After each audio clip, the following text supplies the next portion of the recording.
I watched my husband hand a microphone to the woman he'd been sleeping with at our housewarming party and tell her to say a few words. She smiled at me. Then she thanked everyone for coming to her home. 60 people clapped. I was still holding the cake I'd spent all morning baking. That's when I felt it. The baby kicked. Hard. Like she knew. Like she was trying to tell me, "Mom, we need to leave." But I didn't. Not yet. Because 3 cars just pulled into the driveway.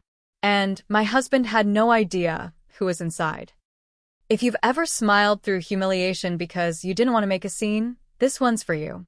6 months earlier, I'd been living in a small apartment across town, working double shifts as a nurse, sending money back to help my younger siblings finish school. That's where I met Daniel. He was charming, successful, a regional sales director who wore tailored suits and always left generous tips. He asked me out after his 3rd visit to the diner next door. 3 months later, I was pregnant. He proposed the same week. "I want to do this right," he said. "You and the baby deserve everything." My brothers were skeptical, especially Elias, the oldest. He ran a small logistics company and had a way of reading people that made me uncomfortable. "Something's off about him," he said during one of our calls. "Let me look into his background, just to be safe." I told him he was being paranoid. I told him I didn't need protecting anymore. I told him I was building my own life now, and if he couldn't be happy for me, maybe we needed some space. He went quiet. Then he said, "Okay, but we're here if you need us." I didn't call for 5 months. Daniel moved fast. Within weeks, we were married at City Hall, just the 2 of us and a witness he knew from work. "No need for a big thing," he said. "Let's save our money for the house." He found a beautiful property in the suburbs. Modern. Spacious. Way beyond what I thought we could afford. "I got a promotion," he explained. "Regional director. We're going to be fine, babe. Trust me."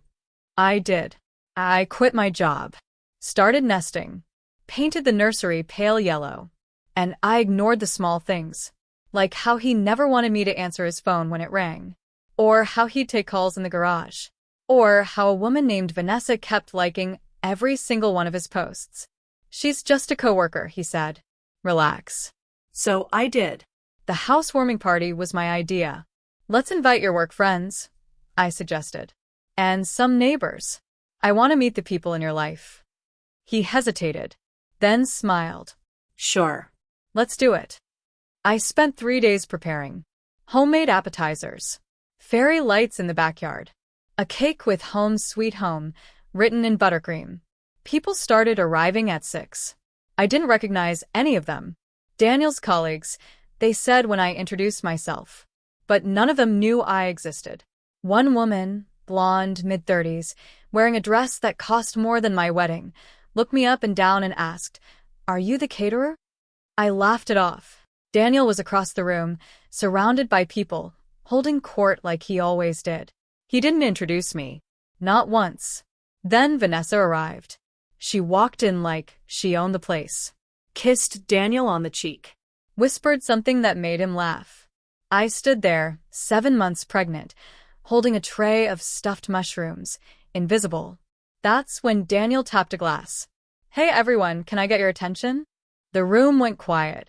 "I just want to say thank you all for coming tonight. This place," he gestured around, "this is a dream come true. And I couldn't have done it without some very important people." He looked at Vanessa.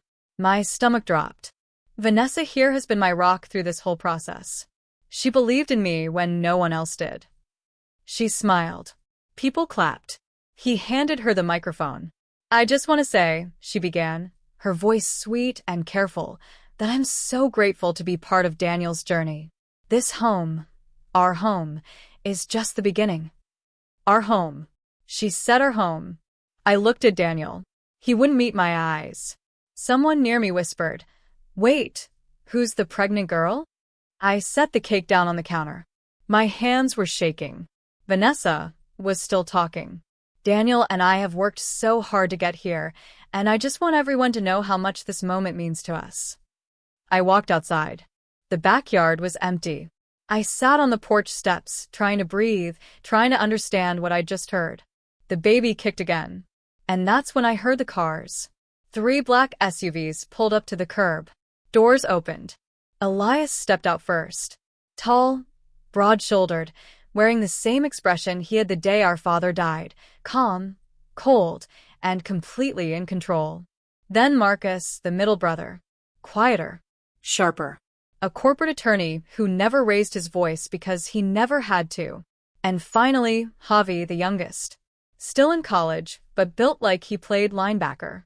They walked up the driveway together. Elias saw me first. "You okay?" he asked. I shook my head. He nodded once.